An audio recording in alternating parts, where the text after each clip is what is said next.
Ada yang baru nih. Buat kamu F&B business owner, ini dia fitur QR Order. Jadi nanti kalau pelanggan kamu datang ke tempatmu dan dia bilang, "Mas, mau minta menu dong." Nah, kasir tinggal nunjukin QR Code menu pelanggan yang akan langsung masuk ke daftar menumu. Langsung pilih pesanan pada menu dan tersedia juga tampilan stok makanan yang ada. Setelah klik makanan yang dipesan, langsung terkoneksi dengan kasir.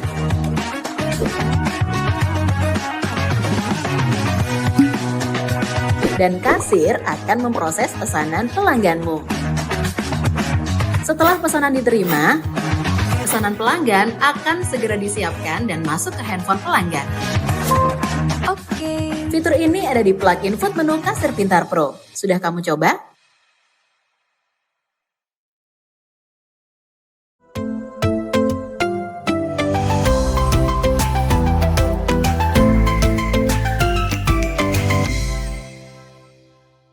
Halo Sobat Semanggi, kali ini kita di sesi podcast bersama Ibu Siti Rasya dari Kasir Pintar.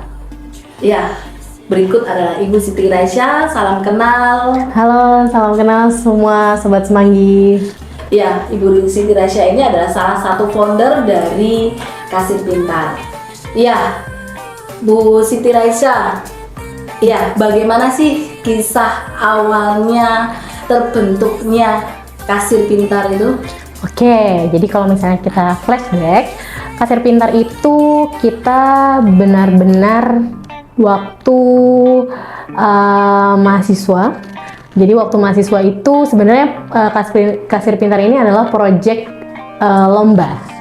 Dan ketika lomba, ternyata kita cuma jadi finalis doang nih, atau alias kalah.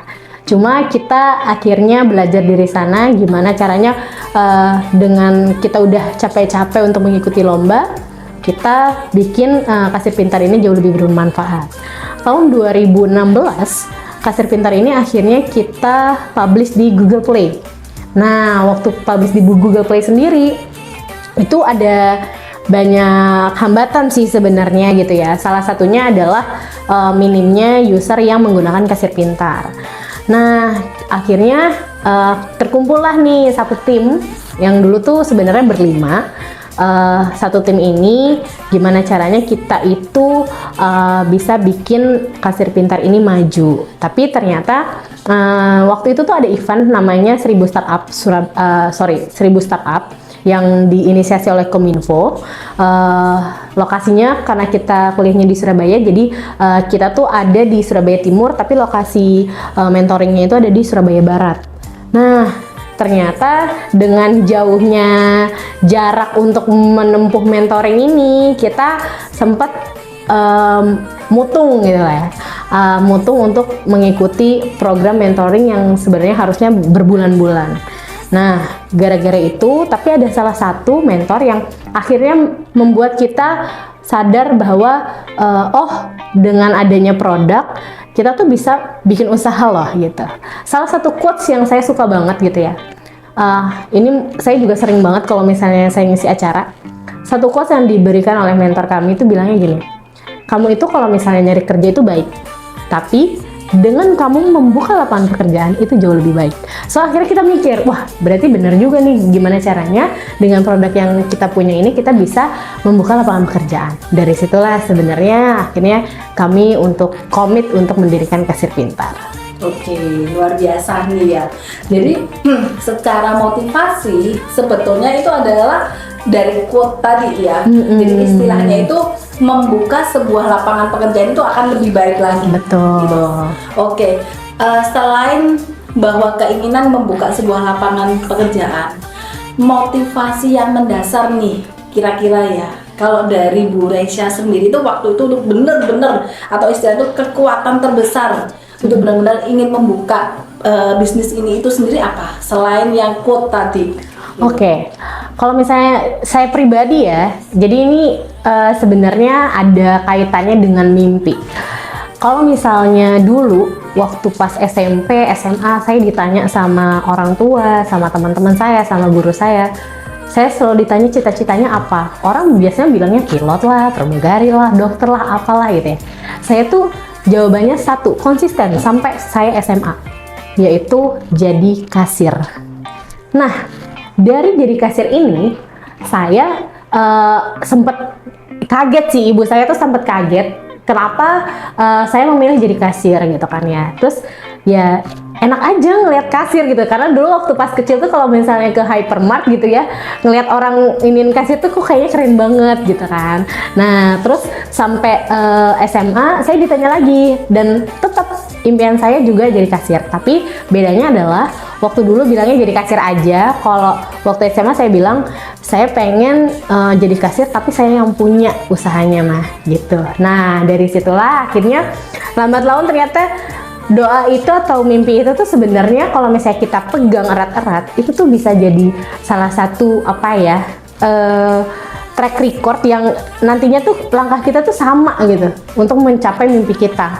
Nah itu sih yang saya akhirnya nyampe, wah ternyata bener ya doa saya dulu pengen jadi kasir, terus kasirnya yang punya. Alhamdulillah nih sekarang saya bisa dengan teman-teman mendirikan Kasir Pintar. Sebenarnya sebuah cerita yang unik dan menarik ya. Satu clue yang saya sangat tertarik nih Bu Raisya, terkait bahwa saya ingin jadi kasir gitu. Iya, ini tanda kutip dalam artian bahwa memang banyak orang yang kalau istilahnya cita-cita itu pasti arahnya adalah ke profesi ya. Betul. Jadi sebetulnya kasir itu juga sebuah profesi, tapi jarang, gitu, iya gitu ya, betul. sebuah sesuatu yang langka bahwa seseorang ingin kasir. Ide uniknya itu gimana Bu Raisya? Kok istilahnya itu karena tertarik kasirnya itu yang mengoperasikan, atau tertarik dengan uangnya ini sebetulnya? Kalau awal waktu masih kecil sih sebenarnya tertarik dengan pengoperasian kasir ya. Mereka tuh kalau misalnya kita beli terus mereka apa namanya nge-record jualannya kita tuh kan cepet banget gitu kan. Terus dia ngetiknya juga cepet banget, kayak wih keren banget nih gitu kan. Tapi itu dulu waktu saya masih kecil gitu kan. Terus pas beranjak SMA masih ditanya juga gimana cita-citanya, dan saya bilang ke teman jadi kasir, ya kenapa saya pengen jadi kasir, ternyata kasir itu juga punya keleluasaan gitu ya.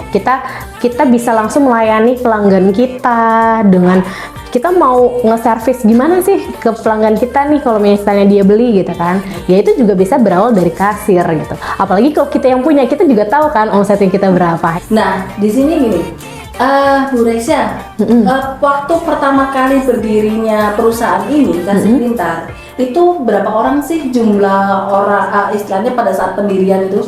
Karena kan tadi kan dari lomba gitu ya, dari sesuatu kompetisi atau sebuah festival yang belum istilahnya masih belum menang gitu kan, dan masih terchallenge atau tertantang untuk membuat lagi, sehingga punya impian untuk membuat sebuah bisnis gitu. Waktu itu berapa berdirinya? Kalau misalnya ditanya ya, sebenarnya saya ini adalah salah satu founder yang terakhir direkrut. Jadi inisiasinya dari CEO kami, Didit Septianto. Waktu itu lomba dengan salah satu founder kami yang udah ex atau udah keluar di UII Jogja. Terus dari situ menginisiasi nih gimana kalau misalnya ini sayang banget udah kita develop kok cuma gitu doang gitu, cuma jadi lomba doang dan nggak kalah lagi gitu kan. Terus akhirnya ajaklah salah satu teman yang dia tuh jago untuk di belakang layar lah ngodingnya gitu kan, namanya Pak Burhan gitu kan ya. Mas Burhan ini sekarang jadi CTO-nya Kasir Pintar.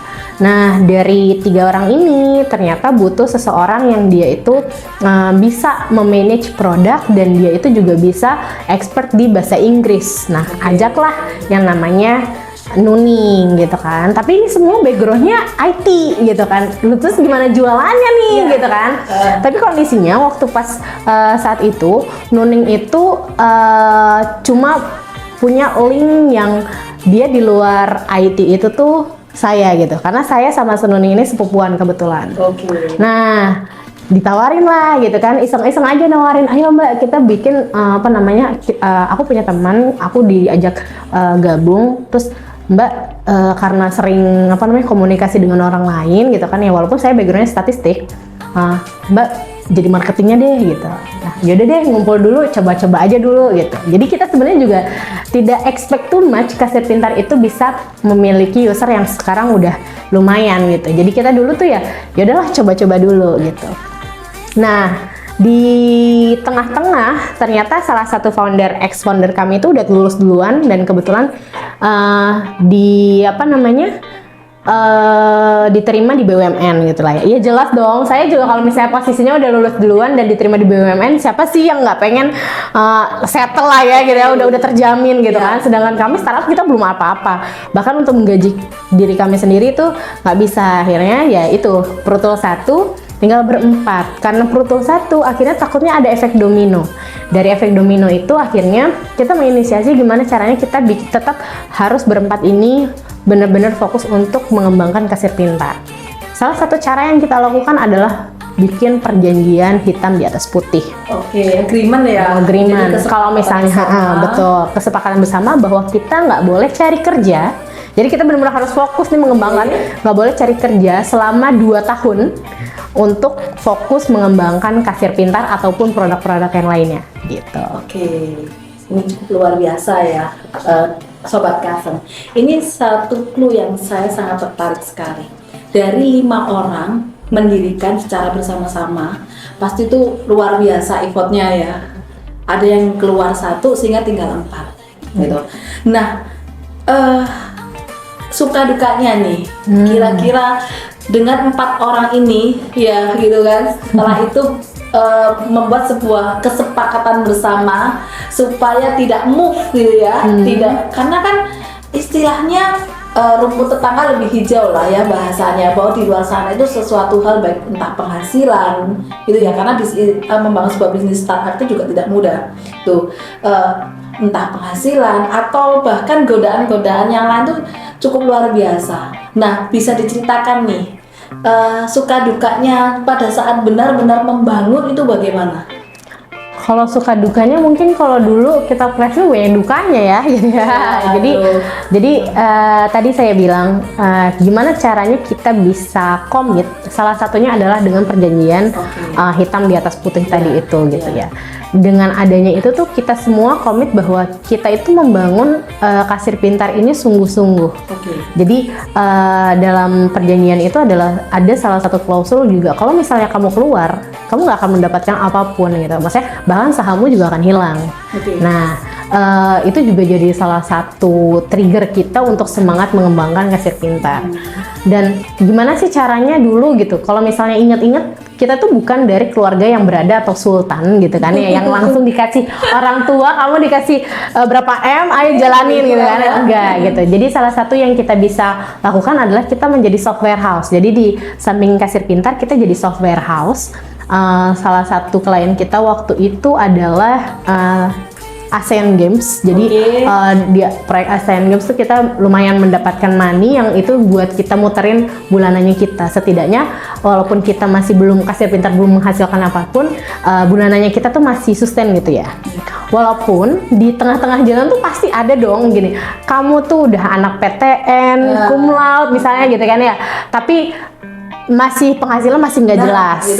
Gitu. Jadi adalah keluarga yang akhirnya memandang kayak gitu. Tapi ya itu tadi, dengan komitmen kita 2 tahun nih, pokoknya kita gimana usahanya kita untuk bisa mendapatkan revenue, kita bisa mendapatkan investor kalau misalnya bisa gitu kan. Nah akhirnya ya belajarlah gitu ya, belajar di kuliah kita nggak tahu tentang investor, kita di di mahasiswa waktu mata kuliah apapun tuh kita nggak tahu gimana cara membangun bisnis gitu kan, tapi kita otodidak karena kita terpaksa gitu. Dan di sanalah akhirnya titik balik kita untuk tetap komit mengembangkan Kasir Pintar. Dari yang awalnya kita nggak bisa menggaji diri kita sendiri dari Kasir Pintar, karena waktu itu revenue 1 bulannya aja mungkin di bawah 500.000. Itu kira-kira tahun berapa?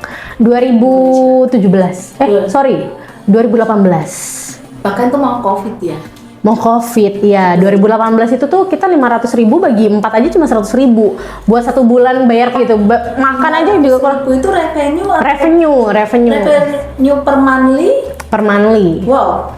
Jadi masih dibagi empat di awal, orang aja. iya nggak bisa kan, gitu kan. Jadi Iya. akhirnya kita gimana caranya biar tetap sustain ya. Salah satunya adalah kita menjadi software house saat itu. Oke. Gitu. Nah, akhirnya setelah kesini gitu kan ya, gimana caranya kita bisa mendapatkan paid user ya itu Nah, waktu belajar banyak Oke, gitu. waktu jadi software house itu customer pertamanya siapa? Customer kami itu sebenarnya banyak ya. Saya juga lupa kalau customer pertama. Tapi salah satu yang bisa bikin kami tetap sustain dari 2016. Jadi kita 2017 tuh lulus 2017. Jadi 2016 itu diupload ke Play Store. Tapi 2017 baru kita benar-benar menggeluti Kasir Pintar. Itu diupload di Play Store dengan nama Kasir Pintar juga? Iya, atau iya. beda? Tapi belum ada usernya, nggak ada dan banyak review jelek lah di sana Oke, gitu. oke. Karena kita Masih free ya? masih free dan kita masih fokus untuk menyelesaikan studi masing-masing. Oke. Jadi masih belum benar-benar betul di 2017 itu kita baru lulus. Nah, dari 2017 lulus itu kita baru bikin CV itu tadi. Jadi awalnya CV, baru akhirnya di 2018 akhir di Desember kita baru bikin PT. Oke. Gitu. Nah, ceritanya sebenarnya sedikit lucu gitu ya. Maksudnya tadi kalau misalnya nanya kliennya kami pertama siapa? Sebenarnya ya ada klien teman-teman kami bikin bikin website dan kawan-kawan yang dibayarnya cuma 500.000, bahkan himpunan tuh kayak misalnya 1 juta gitu ya. Walaupun 1 juta gitu dibagi 4 250.000 kurang gitu kan. Iya, Akhirnya betul.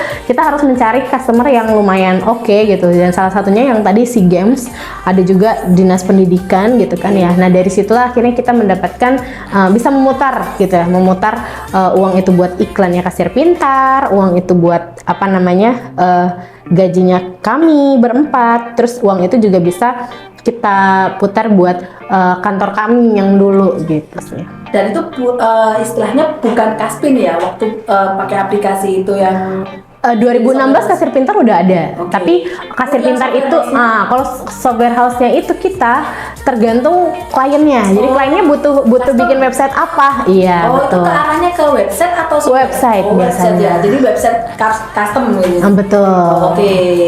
Jadi pembuatan website secara blogspot, domain. Betul, seperti itu. betul. Ini yang malah akhirnya jadi istilahnya itu mengisi secara finansialnya Iya, gitu. betul. Kemampuan finansialnya dari situ dulu gitu. Betul. Karena kalau dari Kaspinya masih benar-benar masih Iya, dikembangkan ya.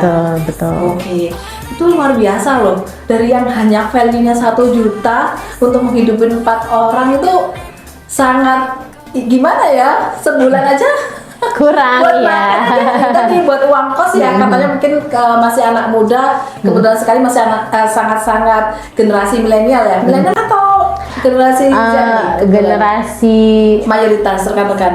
milenial, ya, oke. bukan Z. Kita udah agak tua dikit lah. It's okay lah, karena sekarang pengelola di startup hampir semua generasi milenial kan di situ. Iya. Nah, sangat berasa sekali ya pada saat memperjuangkan tahun 2016 baru berdiri ya, 2017, 2018 kena COVID pula. Tips dan triknya nih pada saat tahun 2018 itu kan baru berdiri ya, MPT baru terbentuk gitu. Jadi istilahnya strategi marketing apa nih sehingga membuat sebuah Kasir Pintar itu sampai ya dianggap boom lah ya sekarang. Istilahnya itu software dengan harga atau dengan kapasitas yang low budget gitu kan, Betul. dengan fasilitas yang premium. Oke. Istilahnya. Jadi sebenarnya kalau misalnya ditanya strategi, banyak ya strategi yang kita lakukan. Tapi salah satu yang kita tidak pernah lupakan adalah bagaimana kita men-scoop siapa target market kita gitu. Jadi awal pendirian Kaspin kita udah sepakat bahwa kita itu visinya adalah membantu UMKM go digital. Jadi dengan adanya visi itu otomatis misi kami juga turunannya nih gitu kan ya, gimana caranya nih ya, salah satunya adalah UMKM itu kan pengennya yang murah, yang dia karena dia mungkin masih single fighter atau udah agak scale up tapi scale upnya masih staffnya cuma 1-2 dan kawan-kawan. Nah itulah yang akhirnya kita coba melihat segmen kita ini tuh seberapa sih gitu, dan berapa sih target marketnya yang ada di Indonesia. Nah, waktu pas pandemi sebenarnya kita juga berdampak. Kenapa berdampak? Karena otomatis dong dengan adanya pandemi banyak toko-toko yang tutup juga. Betul. Tapi uniknya adalah banyak juga orang yang tadinya di cut off atau di apa namanya Di PHK di gitu ya. PHK Ya, karena kondisi ekonomi. dia juga akhirnya bikin yang namanya online shop mendadak. Oh, Nah, iya. Oke, betul. oke. Akhirnya kita membaca itu. Gitu. Sangat boom ya waktu itu. Betul. Gitu kan? Betul. Jadi dengan adanya penurunan mungkin dari sisi retail atau apa namanya dulu kafe-kafe juga masih belum terlalu booming gitu ya. Terus akhirnya malah jadinya kafe itu ketika kita lagi apa namanya pandemi itu kafe lumayan menjamur, online shop apalagi gitu ya. Akhirnya kita membaca market, oh ini yang positioningnya yang paling bagus. Nah, dengan data itulah akhirnya kita menargetkan mereka-mereka. Dan ya alhamdulillahnya justru kalau misalnya ditanya apakah Kasir Pintar berdampak, ya otomatis pasti ada yang naik ada yang turun, tapi karena kita bisa membaca data dengan tepat dan menarget dengan tepat, justru di pandemi itu kita nggak ada penurunan user atau omset, kita malah ada kenaikan dan kita selalu growth gitu. Oke. Ini sesuatu yang cukup luar biasa. Jadi istilahnya di balik sebuah kondisi krisis gitu kan, pasti akan ada sesuatu yang setelahnya itu grow up atau bertumbuh. Ini yang istilahnya itu Kasir Pintar tuh melihat sisi bahwa ada sisi, oh ini loh, berarti kemampuan atau agility lah, saya lihat yang kejelian dalam melihat potensi. Ini yang benar-benar sehingga yang membuat Kaspin itu di tahun 2018 omsetnya malah semakin naik seperti itu ya. Dalam artian bahwa sepakat sekali yang sebetulnya banyak sekali kalau di offline store ya, banyak department store bahkan mall itu tutup. Nah inilah yang digayung sambut gitu ya ceritanya sama Kaspin, sehingga banyak penjual online baru yang menjamur, sehingga sampai berapa persen nih kira-kira peningkatan omsetnya waktu itu? Kita year on year-nya itu kalau nggak salah 300-400%. Wah, gila ya, itu luar biasa loh. Iya, year on year-nya ya.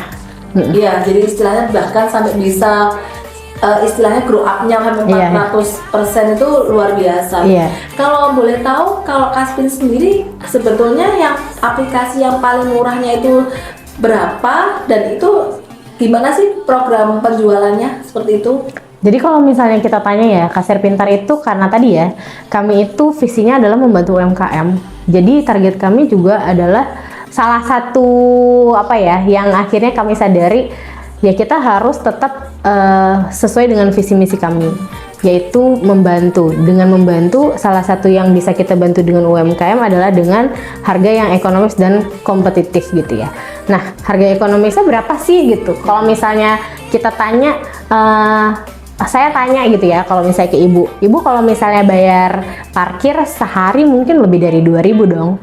Nah, tapi Kaspin seharinya tuh nggak nyampe loh 2.000. Jadi cuma 1.800 lah ya. Kalau misalnya kali 30 nggak mungkin nyampe 60.000 lah gitu. Oke. Jadi ya semurah itu gitu. Dan Buah software penjualan atau software retail betul. itu sangat luar biasa sekali loh, sangat murah banget loh. Iya. Saya tuh sampai istilahnya nggak sampai 100.000 ya. Nggak nyampe 100.000, bahkan setengahnya kali ya. Nah, itu 50.000 ya. Iya, Jadi istilahnya betul. buat jajan anak di rumah aja Iya, mungkin seminggu kurang ya. kurang gitu loh. Iya, ini sudah bisa mengakomodir bisnis kita gitu kan. Software penjualannya gitu ya. Betul. Iya. Jadi ya, itu salah satu komitmen kami untuk tetap membangun UMKM di Indonesia gitu. Karena sebenarnya gini, ada salah satu yang akhirnya kami sebagai founder itu ngerasa miris dengan perkembangan UMKM yang ada di Indonesia. Ketika kita jalan-jalan, kebetulan waktu itu di Singapura sama Malaysia, mereka tuh udah lumayan go digital loh gitu lah ya. Sedangkan kami ini anak PTN dan rata-rata founder kami ini adalah IT gitu kan. Terus kita bikin software yang softwarenya itu adalah membantu UMKM. Tapi kenapa di Indonesia sendiri itu masih dulu belum go digital nih gitu. Akhirnya kita sebagai dulu kalau misalnya mahasiswa tuh ada yang namanya mahasiswa itu atau kita sebagai pemuda itu harus jadi agent of change gitu. Nah, salah satu inisiasi kami adalah untuk merubah gitu. Dan merubah yang bisa kami bantu sebagai generasi muda adalah dengan membantu UMKM dari sisi pencatatan manual menjadi go digital gitu. Jadi istilahnya itu pemilik bisnis bisa jalan-jalan gitu kan ya, bisa liburan, bisnis tetap berjalan gitu. Betul. Ya, oke. Visi yang cukup luar biasa sekali. Nah, biasanya itu untuk hardware-nya sendiri pakai software ini akan digabungkan dengan apa? Jadi kalau misalnya sebenarnya gini ya, kita itu dulu sempat ngerasa kalau misalnya, wah kalau misalnya kita ngebangun sebuah software nggak mungkin nih, sangat tidak mungkin untuk tidak ada perangkat gitu ya. Nah, salah satu yang akhirnya perangkat yang mana sih yang bisa kompatibel gitu ya dengan kasir pintar itu adalah Kasen. Dan kenapa kita akhirnya mempercayakan Kasen untuk jadi salah satu pionirnya hardware di kasir pintar, karena ketika kita mencoba salah satu printer thermal gitu ya, selalu lancar. Jadi akhirnya kita bisa merekomendasikan Kasen ke user-usernya Kaspin.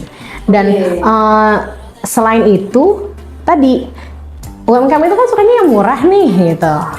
Nah, Kasen ini adalah salah satu hardware yang dia itu juga harganya kompetitif banget gitu. Bahkan ya bisa dibilang murah lah gitu. Untuk sebuah hardware ya yang bisa disandingkan dengan kasir pintar. Jadi sebenarnya para UMKM atau pengusaha sekarang itu sangat dimanjakan sekali ya. Dengan software yang istilahnya itu bisa dipantau dimanapun, terutama dengan aplikasi kasir pintar ini, tinggal hanya beli hardware-nya aja, semacam printer gitu ya. Nah, dan itu bisa langsung dikoneksikan ya. Betul. Dan itu langsung cetak aja sudah bisa seperti gitu. Seperti retail yang lumayan menjamur itulah ya gitu. Jadi tidak perlu beli POS ya, gitu. Sudah cukup efektif dan efisien gitu, murah sekali gitu. Apalagi tadi, 50.000 doang loh teman-teman. Softwarenya ini cukup efektif banget, murah banget, super keren deh, pokoknya top TOP BGT gitu. Ya itu per monthly ya, 50.000. 50.000 belum termasuk pajak ya, karena pajaknya 11% kan. Nah, berarti nanti kalau istilahnya pembeliannya itu per annual, per tahun, atau memang per monthly aja langsung dari Play Store? Kita akan ada beberapa pilihan pembayaran. Tentunya kalau misalnya annual jauh lebih murah dong dibandingkan dengan yang per monthly. Jadi kalau misalnya annual itu biasanya kita ada cashback, apalagi kalau misalnya dia masih user baru gitu kan ya. Tentunya kita nanti akan memberikan cashback yang menarik juga gitu sih. Justru kita juga sekarang ada program bundling dengan Kasen juga gitu ya, untuk new user nih yang mau pokoknya saya maunya langsung jadi mbak gitu misalnya. Saya lagi buka toko, saya pengennya langsung jadi nih printer, terus standingnya udah ada lah, apa tabnya atau aplikasinya udah ada di kami gitu. Penggunaannya ini sangat mudah sekali ya teman-teman. Jadi tinggal cari aja untuk di semua HP ya kan, semua smartphone, tinggal cari aja di Play Store. Pakai kasir pintar ya, namanya sama ya, kasir pintar dengan harga yang sangat terjangkau sekali. Jadi bisa menggunakan aplikasi yang go digital dan bisa dilakukan atau istilahnya dioperasikan dimanapun tempatnya, gitu ya. Dan apalagi kalau programnya 1 tahunan nih paketannya, bahkan cashbacknya tadi banyak sekali ya. Nah, Kak Resya, jadi visi misi nih saya ingin tahu. Ini kan karena sebuah perusahaan startup gitu kan, dibangun oleh orang-orang yang luar biasa. Nah, visi misinya 3-5 tahun ke depan nih, bisnis kasir pintar ini akan seperti apa nih? Kalau misalnya nasional kah atau bagaimana kah? Kalau misalnya missionnya kami sih sebenarnya tadi ya, karena visinya adalah membantu UMKM, tentunya tidak ada habisnya development untuk membantu UMKM, karena ternyata masalah UMKM itu juga udah banyak banget gitu, dan itu juga dari sisi IT bisa kita bantu gitu. Nah, apakah nantinya Kasir Pintar akan go internasional? Sebenarnya sudah. Jadi ada di ASEAN itu kita banyak digunakan di Singapura, di Malaysia, ya. Karena kita juga udah ada fitur yang bahasa Inggris. Jadi bisa digunakan di Singapura, Malaysia, bahkan waktu itu juga ada di Amerika. Jadi saya waktu itu iseng-iseng coba iklan di daerah Amerika. Jadi ternyata ada beberapa user yang nyantol nih. Salah satunya di Guatemala, Amerika. Dan waktu itu saya tuh kalau misalnya dihubungin tuh selalu di tengah malam. Kenapa? Karena mereka siang gitu kan, terus di kita malam gitu ya. Dia selalu nanya gimana cara mengoperasikannya, dan dia yang sampai gini, kamu kalau misalnya bikin software tuh jangan terlalu murah, ini terlalu murah gitu dia, menurut dia kayak gitu. Dia akhirnya ya nggak apa-apa gitu, maksudnya ini kan sebenarnya buat orang Indonesia gitu, mungkin kalau di currency kamu murah banget, saya bilang gitu. Tapi dia akhirnya mensupport kami sih gitu ya. Jadi justru dia bilang, saya akan merekomendasikan aplikasi kamu untuk teman-teman saya di sini gitu. Oke. Ini tuh yang sangat saya menarik sekali itu adalah dengan harganya yang sangat murah, dengan fitur yang super lengkap. Itu untuk bisa memenuhi gitu ya. Dalam artian itu adalah bahwa perusahaan itu tetap bisa survive, bisa besar gitu kan. Padahal 50.000 loh per user gitu. Per user atau bisa multi user? Multi user juga bisa. Nanti bisa sampai 5 dalam satu akun, bisa sampai 5 user lainnya. Dalam satu akun tuh bisa 5 user, dan itu dengan harga yang sama, tetap. Iya, 55.000. Iya. Oke. Itu harus berapa kali jumlah customernya nih? Iya dong. Nah, itu yang sangat tentunya itu itu tipe-tipe yang akhirnya kita pilih bisnis model yang seperti apa sih? Harga mahal tapi sedikit customer, atau harga yang kompetitif tapi big customer. Nah, kita akhirnya memilih yang poin kedua gitu kan ya. Kita memilih karena segmen UMKM ini banyak di Indonesia aja udah puluhan juta gitu loh. Jadi bukannya tidak mungkin kita itu menjadi salah satu pionir POS yang dia murah gitu ya, sesuai dengan visi misi kita. Tapi kita juga mendapatkan benefit dengan adanya murah ini. Mereka juga akhirnya mau paid user lah, menjadi paid user di kami gitu. Ya, cukup luar biasa sekali ya. Jadi karena memang hampir jumlah masyarakat Indonesia sendiri pun juga kita tahu sendiri ya. Sekarang pun bahkan hampir 200 juta orang kan di situ gitu, dan secara otomatis banyak sekali UMKM yang benar-benar masih belum terjangkau. Betul. Nah, dan ini ya nasional ya, jadi bisa sampai di berbagai ini karena sifatnya online ya. Betul. Jadi kalau misalnya Kasir Pintar sendiri sebenarnya kita punya komunitas, Bu. Jadi komunitas yang bisa diikuti. Kalau misalnya nih dari sisi user Kasir Pintar ini pengen tahu teman-teman pengguna Kasir Pintarnya di daerahnya dia apa sih gitu.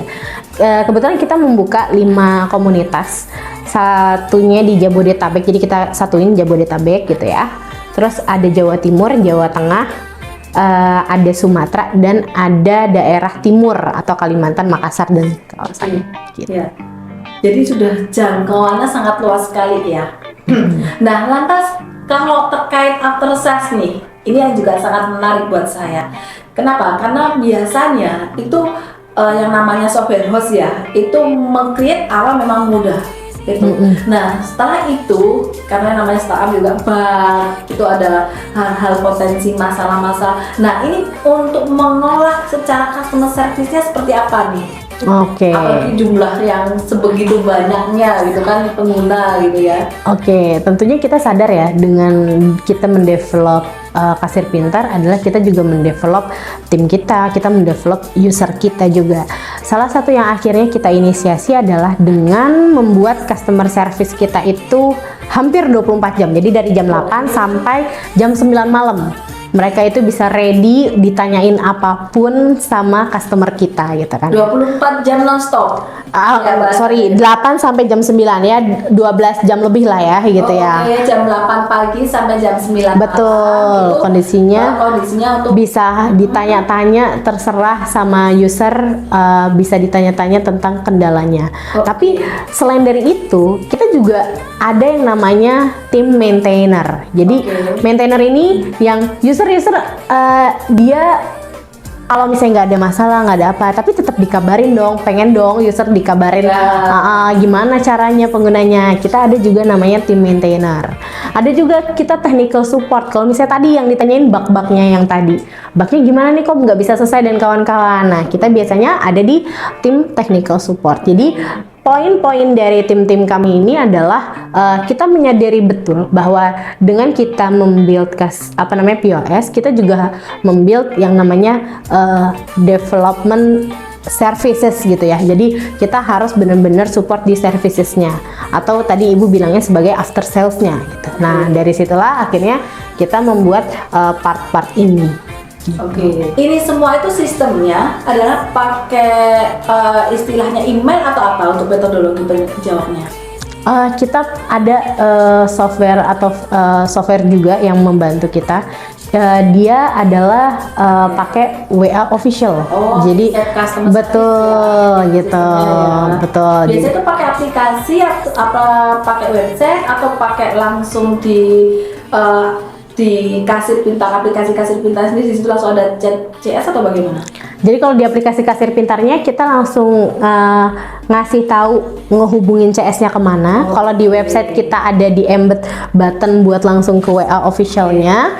Dari sana bisa langsung tanya-tanya gitu. Biasanya ada formnya dulu sih, mau pertanyaannya apa dulu nih gitu, biar memudahkan customer service cepat menanggapi. Oke, inilah salah satu sisi keunggulannya di kasir pintar, sehingga customernya itu dalam durasi waktu yang 2018 sampai sekarang tuh peningkatan omsetnya pun cukup luar biasa ya.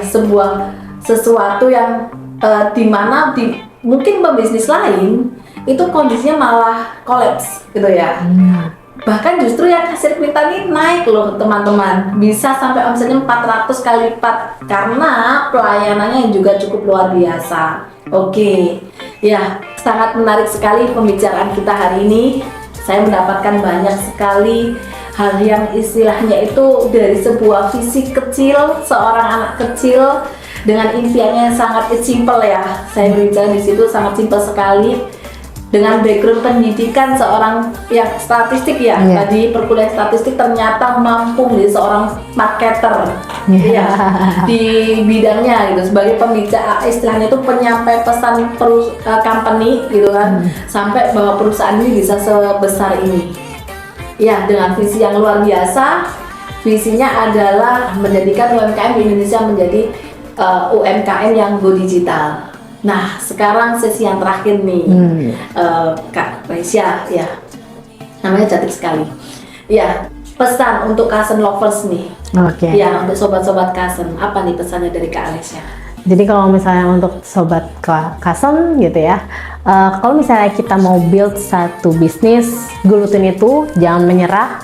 Kalau misalnya ternyata dalam perjalanannya banyak kerikilnya gitu ya, coba pivot model bisnisnya, cari lagi model bisnis yang sesuai. Kalau misalnya emang dalam jangka waktu tertentu tidak bisa, baru nih kamu bisa menentukan apakah mau berlanjut atau kita akhiri gitu misalnya. Tapi kalau misalnya kamu masih meyakini ini juga bisa works, lakukan. Karena kalau dengan kita melakukan, kita tahu nih ke depannya kita harus tindakan preventif apa, bagaimana caranya kita untuk memperjuangkan goals kita, dan bagaimana kita akhirnya achieve dengan apa yang sudah kita lakukan sebelumnya. Jadi dengan adanya buka bisnis, atau kita bilang pengusaha, namanya pengusaha ya, berarti dia harus penuh dengan usaha. Yang namanya pengusaha, dia bukan kerja yang cuma 8 jam, dia mungkin malah 24/7 gitu ya. Nah, ini yang harus jadi mentalitinya pengusaha, karena tidak ada yang gampang di dunia ini gitu sih. Dan untuk sobat Kasen, banyak sekali hardware yang berjamur di Indonesia bahkan ya gitu ya. Tapi Kasir Pintar justru juga percaya dengan Kasen, dengan adanya bantuan dari Kasen, sobat-sobat Kaspin terutama banyak terbantu nih dari sisi hardware-nya. So semangat terus buat sobat Kasen, kita pasti bisa. Oke. Ya, luar biasa sekali sesi kali ini bersama dengan Kak Resya dari Kasir Pintar. Ya, Nina, selanjutnya kita tunggu sesi podcast selanjutnya.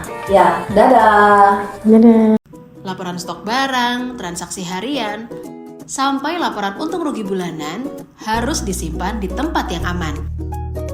Agar kita bisa mengambil langkah untuk mengembangkan bisnis. Aplikasi Kasir Pintar siap membantu mengelola bisnis kamu. Dari bisnis salon, minimarket, cafe, online shop, pulsa, bengkel, bisa pakai Kasir Pintar.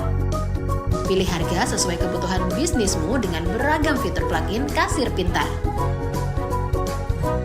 Kasir Pintar sudah membantu lebih dari 1 juta UMKM dan 100 juta transaksi. Yuk bangun bisnismu bersama kami.